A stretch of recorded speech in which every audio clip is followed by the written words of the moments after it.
വൃത്തിയാക്കി കുപ്പിയില്ലാതായോ എന്നുള്ള രീതി തന്നെ ഞാൻ വൃത്തിയാക്കിയിട്ടുണ്ട്. ഒന്നല്ല രണ്ടല്ല 4 എണ്ണം അങ്ങനെ ചെയ്തിട്ടുണ്ട്. ഡസ്റ്റ് ഡെക്കറെന്നോ അതല്ലെങ്കിൽ ഹാങ് ചെയ്ത് കഴിഞ്ഞാൽ വോൾ ഡെക്കറെന്നോ എന്ത് രീതിയിലും വിളിക്കാൻ പറ്റുന്ന രീതിയിൽ നല്ലൊരു ഹോം ഡെക്കറാണ് ഇന്ന് ചെയ്യാൻ പോണേ. പേസ്റ്റൽ ഷെയ്ഡ്സ് തന്നെ വേണമെന്ന് വിചാരിച്ചിട്ട് ഞാൻ കുറച്ച് പേസ്റ്റൽ ഷെയ്ഡ്സ് ഉണ്ടാക്കിയാണ് ഇന്ന് കളർ ചെയ്യാൻ പോകുന്നത്. റെഡും വൈറ്റും കൂടെ മിക്സ് ചെയ്ത് ഞാനൊരു പിങ്ക് കളർ ഉണ്ടാക്കിയാണ് ഫസ്റ്റ് ബോട്ടിൽ പെയിന്റ് ചെയ്തത്. ആ ഷെയ്ഡ് എനിക്ക് ഇഷ്ടമായി.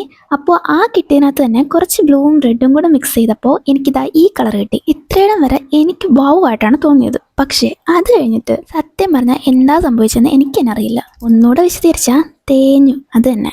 അതായത് ഞാൻ ആ ഷെയ്ഡിനകത്ത് കുറച്ച് ഗ്രീൻ കൂടെ ആഡ് ചെയ്ത് വേറെ ഏതോ ഒരു കളർ ഉണ്ടാക്കി എടുത്തിട്ടുണ്ട്. ആ ഒരു ഡാർക്ക് ഷെയ്ഡ് മാറ്റാൻ വേണ്ടിയിട്ട് കുറച്ച് യെല്ലോ ആഡ് ചെയ്തിട്ട് ഞാൻ ഏതോ ഒരു കളർ ഉണ്ടാക്കിയെടുത്തു. ചെറുതായിട്ടൊരു ഗ്രീൻ ഷെയ്ഡ് ഉണ്ടായതുകൊണ്ട് ഞാൻ ഇവിടെ വെച്ച് നിർത്താന്ന് വിചാരിച്ചു. എന്നിട്ട് ഈ കളർ തന്നെ അപ്ലൈ ചെയ്തു. പിന്നെ ആ കിട്ടിയ ഷെയ്ഡിനകത്ത് കുറച്ചുകൂടെ യെല്ലോ മിക്സ് ചെയ്തിട്ട് കുറച്ചുകൂടെ ലൈറ്റ് ആയിട്ടുള്ള കളർ ഉണ്ടാക്കിയെടുത്തു.